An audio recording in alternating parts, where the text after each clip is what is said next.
Salut!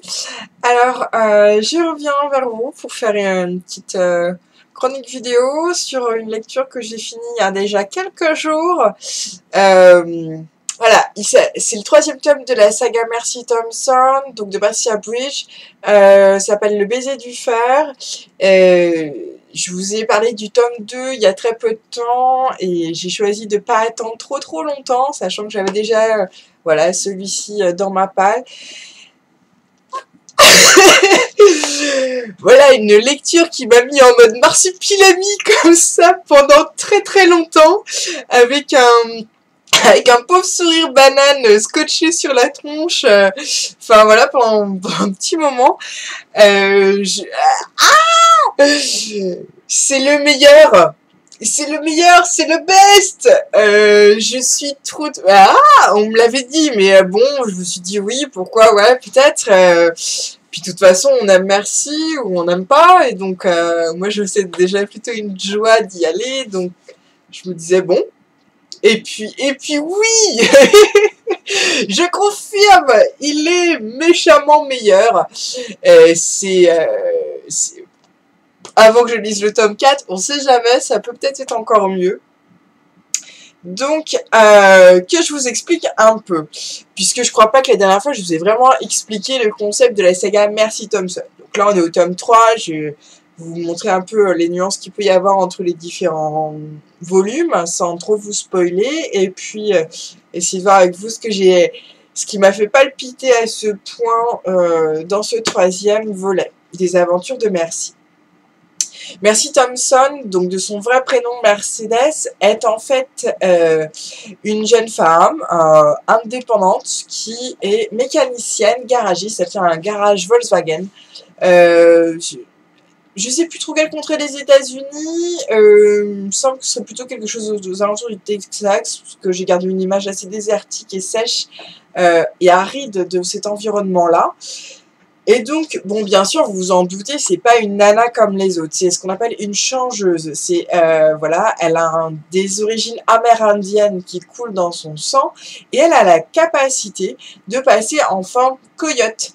Quand elle le veut, quand elle le souhaite, elle n'est pas sous l'influence de la lune ou d'une humeur particulière. C'est une aptitude qu'elle a, donc, enfin voilà, quand elle le veut, elle passe en mode coyote, tout simplement, quoi. Donc c'est une forme de vraiment un grand chien, un petit loup en termes de gabarit, et bon, bien sûr, elle est du coup très rapide et a une truffe, enfin, elle a un nez particulier, mais voilà, ça lui confère pas non plus des pouvoirs extraordinaires.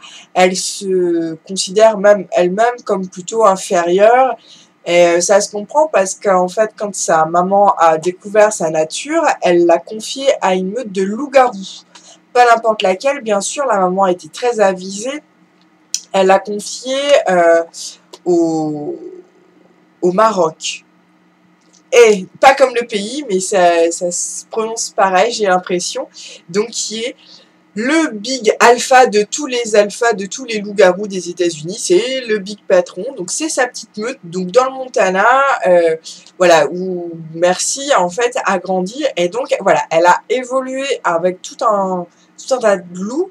Elle connaît extrêmement bien, de manière très fine, leur code, leur mode de conduite, leur code d'honneur, comment est-ce qu'ils fonctionnent, comment est structurée une meute, enfin, comment foutre la zone. Elle en est très consciente, et donc elle est aussi très sensible du coup au fait de n'obéir à l'influence de personne et d'être complètement indépendante. Elle ne veut pas bénéficier d'une protection particulière et tout ça. Et donc bon, bref, merci, je crois que c'est vers ses 16-18 piges, elle a taillé la route, elle a quitté le Montana, et voilà, elle s'est installée dans la contrée de Tri-City. Je crois que chaque volume de Milady nous offre un petit plan du quartier de Tri-City, voilà, où est-ce qu'elle habite. S'est installée, elle a racheté un garage Volkswagen où elle est mécanicienne auto. Donc ça vous plante grosso modo le décor. Après, et c'est là que Mercy est excellente, c'est que elle a beau être une créature de l'étrange,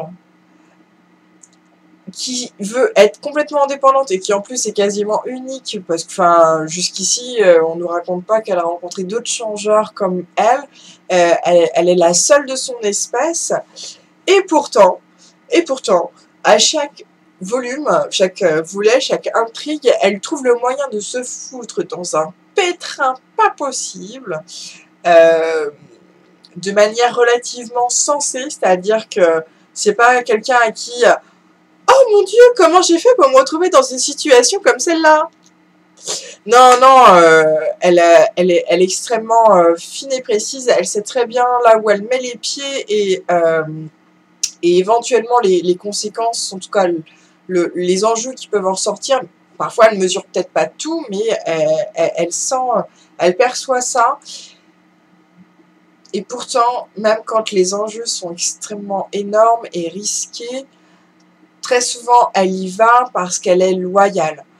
La loyauté, c'est une des valeurs qui font Mercy Thompson et c'est ce qui nous l'a fait aimer parce que pour ses amis, elle irait, voilà, elle se sacrifierait et elle déteste être inutile et être en dehors du process qui peut permettre de sauver quelqu'un qu'elle aime et voilà. C'est une petite créature adorable, son coyote. Et même si elle n'a pas grand pouvoir, si voilà, elle n'a pas une capacité d'influence ou une capacité de magie, elle n'est pas sorcière non plus, bizarrement, à chaque fois, elle a une petite particularité qui va faire que elle peut faire la différence et c'est génial. C'est génial. Patricia Bridge a vraiment une écriture splendide, très simple, qui nous guide dans les aventures de Mercy et dans voilà, dans la façon dont elle découvre ses univers et ce qui gravite autour d'elle. C'est un plaisir de suivre ce personnage et ce qui la tarabusque. Alors, en parallèle des intrigues policières, parce que c'est souvent quand même, enfin voilà, ce type d'aventure et comment, enfin voilà, comment dénouer une histoire. Il y a quelque chose qui brise le cœur, entre guillemets, de Mercy Thompson. Son cœur balance entre deux loups-garous. Et voilà, on nous les présente au tome 1.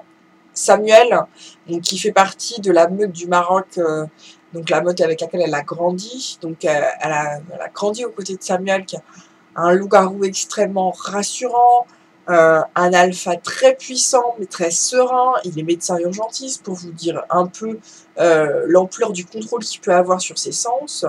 Et puis bien sûr, sans qu'elle s'en rende compte forcément,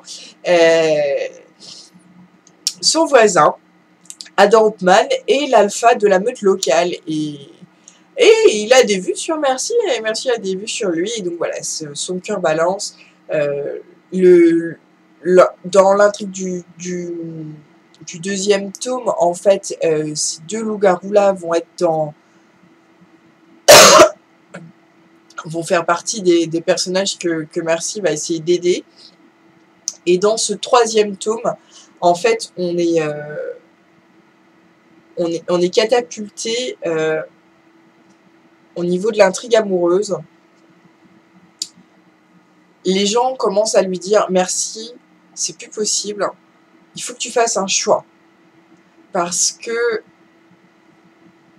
voilà, le fait qu'elle ne choisisse pas, ça peut les mettre dans un état de nerfs et avoir des influences sur l'état de santé de la meute et du coup avoir des enjeux, enfin des conséquences beaucoup plus importantes que ce qu'elle ne souhaiterait et ce que n'importe qui souhaiterait. Enfin, ouais, ça fait assez bizarre d'être interpellé sur cet aspect-là. Mais bon, on lui dit, écoute, Mercy, là, il va falloir que tu fasses quelque chose. Soit tu les rejettes tous les deux, soit t'en choisis un, soit tu t'expliques avec l'autre. Mais là, il faut que tu prennes position parce que ce n'est pas tenable comme position. En tout cas, pour les autres. Et puis, Mercy, elle aussi, elle sent bien qu'il va falloir trancher. Donc, dans ce tome-là, elle fait son choix. Mais bon, ça veut pas dire que le choix va être simple à apprendre et à exprimer, mais... Ouais, voilà. Bah, moi, ma préférence, elle a été déjà choisie depuis le premier tome. Voilà, je vous laisse découvrir ce qu'il en est sur cet aspect-là dans ce troisième tome. Et au niveau de l'intrigue, dans celui-ci, le titre nous le laisse deviner, c'est le baiser du fer. Donc là, Patricia Bridge nous propose de découvrir en fait sa propre mythologie du monde des fées. Puisque donc en fait dans l'univers de Mercy Thompson, dans le monde de Mercy Thompson, les fées ont fait leur coming out, c'est-à-dire que le monde, les citoyens, le politique, tout le monde connaît l'existence des fées. Et elles ont dû être recensées et décrire un peu leur catégorie, ou en tout cas l'élément avec lequel elles avaient le plus d'affinité. Et donc, bon voilà, si vous lisez le premier tome, vous serez plongé en plein dans les énigmes et les intrigues de meute de loup-garou, ce que j'avais adoré.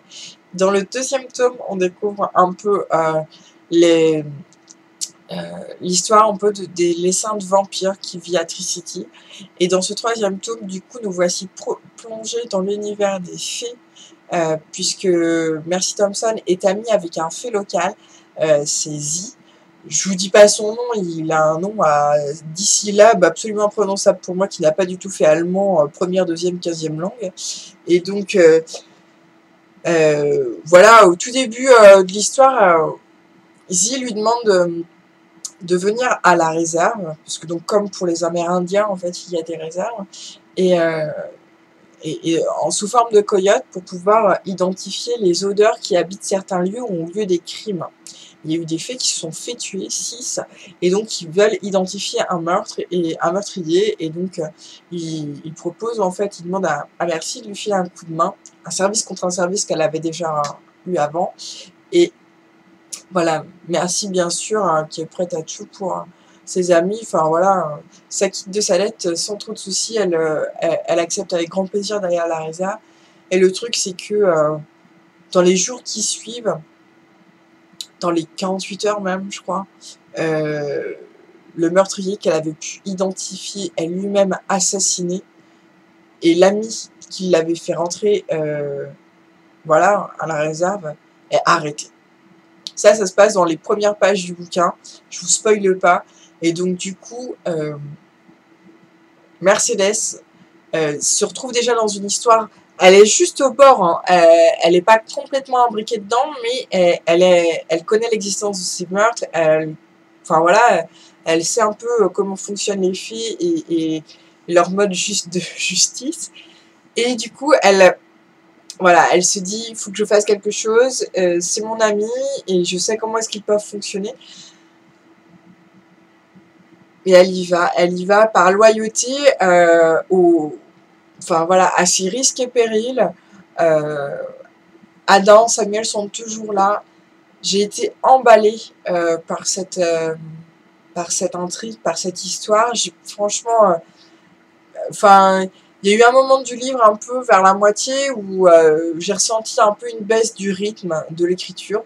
Au tout début, j'étais tellement contente de retrouver Mercy Thompson, Tricity, enfin les gars de la meute, tout ça que, ben voilà, j'étais dedans, enfin très très contente. Je vous fais les pages, je vous fais les pages, et puis à un moment donné, j'ai une telle baisse de motivation et en y allant, je me suis dit, oh, ça avance pas ou peu ou difficilement et puis, oh my god, le dernier tiers du livre. Oh my god, c'était non-stop, non-stop. J'ai cru, l'auteur m'a littéralement baladé. Enfin, pourtant il y a des choses que je vois venir et là l'auteur m'a vraiment baladé et j'ai cru à tout ce qui. Je me suis dit oh non, il va se passer ça. Oh punaise, non pas ça. Oh là là, c'est encore pire que tout. Et puis oui, et puis non pas toi. Et puis oui, et enfin c'est à bloc, à bloc. Le meilleur de tous jusqu'à présent pour moi. Le baiser du fer de Patricia Bridge, le tome 3 de la saga Mercy Thompson.